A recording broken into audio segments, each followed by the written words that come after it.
Ang ating Bible character of the day ay hindi po pinangalanan sa Biblia. At tatawagin po natin siyang ang babaeng pinagaling sa pagdurugo.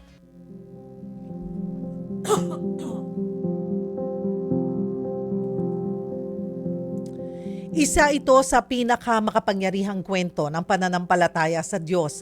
12 taon nang dumaranas ang babaeng ito ng pagdurugo. Hindi eksaktong inilarawan sa Biblia ang sakit ng babae, pero posibleng may kinalaman nito sa kanyang matres o iba pang reproductive disorder. Ng mga panahon na yon, dahil sa sakit ng babae, kinukonsidera siyang unclean o marumi. Kaya't hindi siya pwedeng makisalamuha sa iba dahil sa paniniwalang magiging marumi rin sila. Kung saan-saan manggagamot na nagpunta ang babae, naubos na nga niya ang lahat ng kanyang pera sa mga manggagamot. At laking hirap din ang dinaanan niya sa kanila sa pagsisikap na mapagaling ang kanyang karamdaman. Pero hindi pa rin siya napagaling. Mas lalo pa ngang lumala ang kanyang sakit. Narinig ng babae ang tungkol kay Jesus na nakapagpapagaling ito ng may mga sakit. Dahil hindi niya kayang lumapit ng malapitan, sinabi niya sa sarili na kahit damit lang ni Jesus ang mahawakan niya, gagaling na siya. Sa gitna ng maraming taong sumusunod kay Jesus, nakalapit siya sa likod nito at nahawakan ang laylayan ng kanyang damit.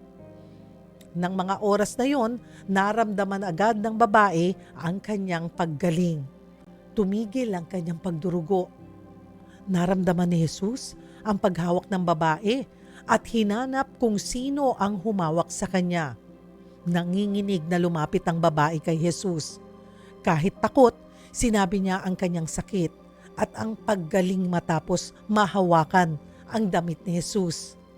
At ito ang linyang sinabi ni Jesus sa kanya. Anak, pinagaling ka ng iyong pananampalataya. Humayo kang payapa.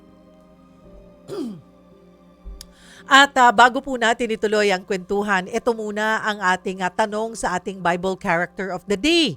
Ito, paano pinagaling ni Jesus sa pagdurugo ang babaeng lumapit sa kanya? Base po doon sa aking ikinwento, paano pinagaling ni Jesus sa pagdurugo ang babaeng lumapit sa kanya. O, i-comment nyo na po yan sa Cheryl Cosim o 1PH FB page at baka isa po kayo sa mapili namin mamaya na magkamit ng gift pack mula po sa MX3. Post nyo na po yan ngayon na. Pastor Dave, ito nga pong kwento ng babaeng hindi po natitigil yung pagdurugo. Mas ipakilala nyo nga po siya sa amin. Ano ba yung profile niya? Mayaman ba ito? Walang pamilya? Kasi sabi, nakailang manggagamot na siya pero hindi pa rin mapagaling. Actually, konti lang yung binibigay ng kwento diyan sa Biblia tungkol sa babaeng ito at sa kanyang background. Pero sa dami ng doktor na nangalaga sa kanya at sa tagal ng panahon ng pagpapagamot niya, malaki ang posibilidad na siya ay mayaman. Dahil ang mga mayayaman lamang sa panahon ni Jesus ang may kakayahang magbayad ng mahal na singil ng mga doktor. Pero ang mga manggagamot ng panahon na yon ay mas na-impluwensya naman ng superstisyon at hindi ng siyensya. So halimbawa, ayon sa Babylonian Talmud, ito yung aklat ng mga batas panrelihiyon ng mga Hudyo na dinagdag nila sa mga utos ng Diyos sa Biblia.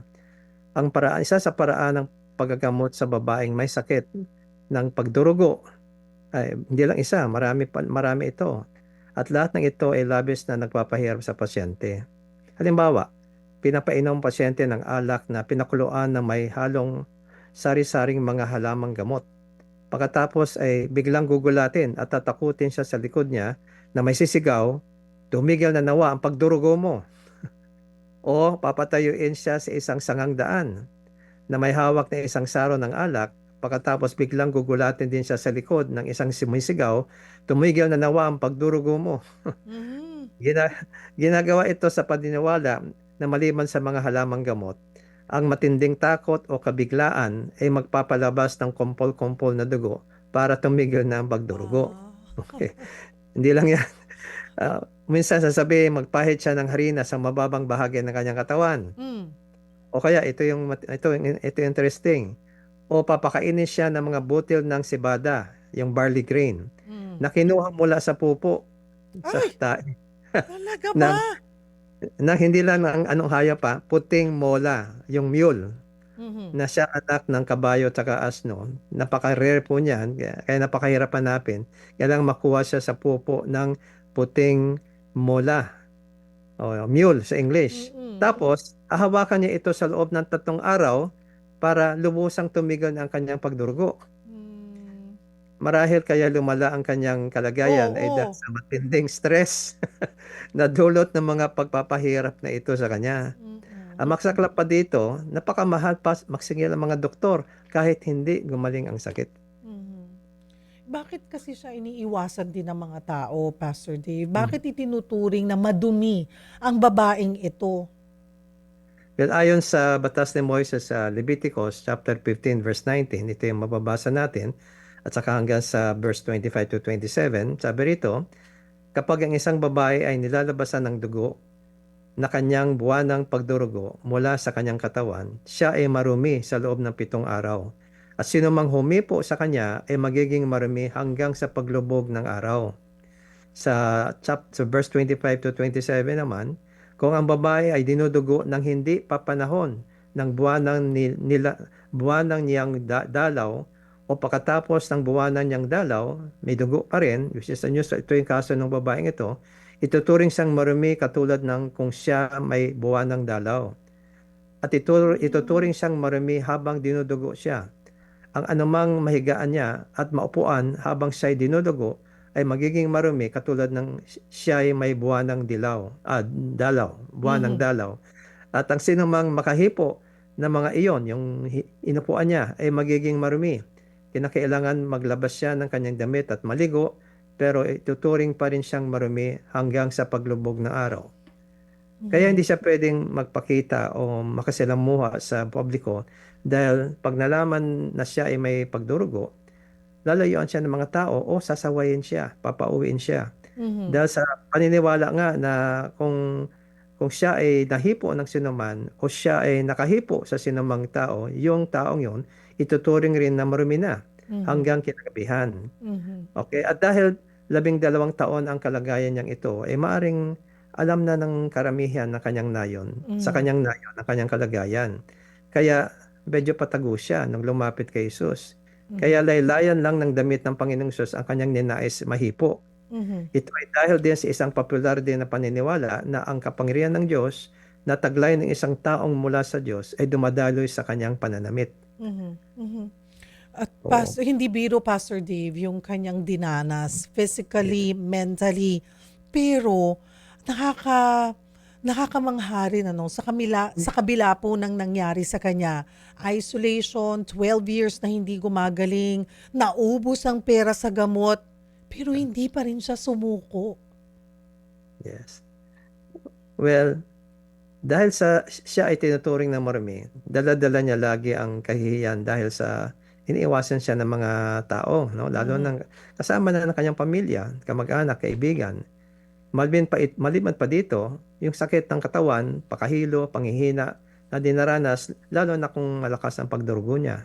At bukod dito, hindi siya pwedeng pumasok kahit sa labas ng korte ng templo para sumamba doon o sumama sa mga sakripisyong inaalay doon.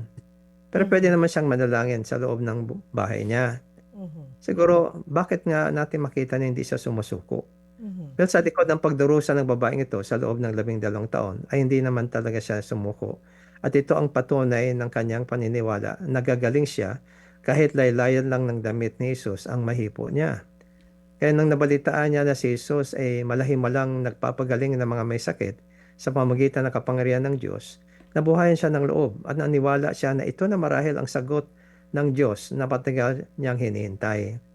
At kahit mahirap ang kalagayan niya bilang isang maruming babae sa tingin ng lipunan, nakahanap siya ng paraan para makalapit kay Jesus sa gitna ng masikip na kumpulan ng mga taong pumapaligid sa kanya o kay Jesus, sa paraan na hindi malalantad ang kanyang pagkatao para walang susuway sa kanya.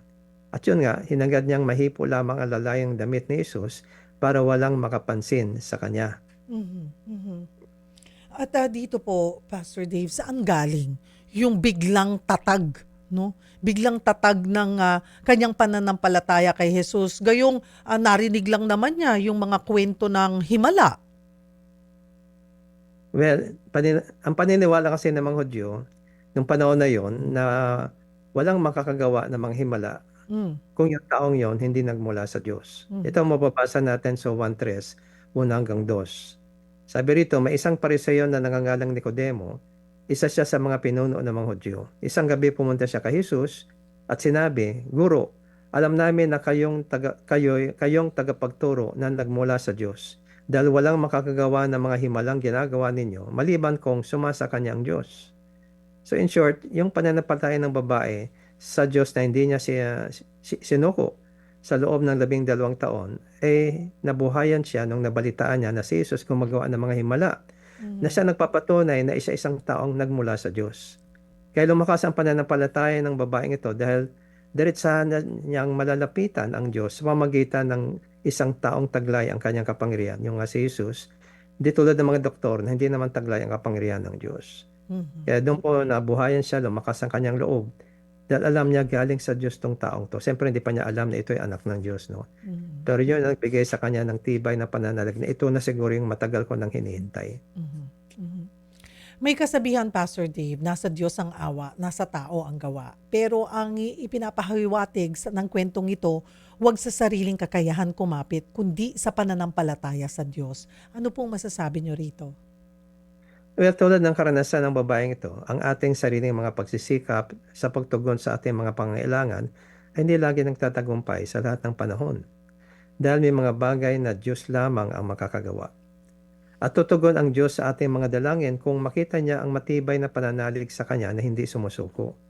Tulad ng babaeng ito, malaki ang ating pag-asa kung magpapakita tayo ng tunay na pananalig sa Diyos na siyang may hawak na kakagawa ng lahat ng bagay. Kaya iniloob ng Jesus na lantarang magpakilala ang babae at alam naman niya kung sino yung humipo sa kanya. Tinanong niya pa, sino yung humipo sa akin?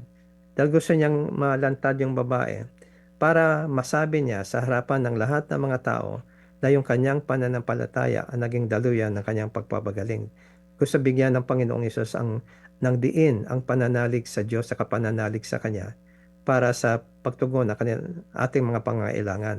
Ito yung mababasa nga natin doon sa kwento na yan sa Mark 5:29-34. Sabi dito, biglang tumigil ang kanyang pagdurugo nang mahipo niyang damit ni Jesus at naramdaman niyang magaling na siya.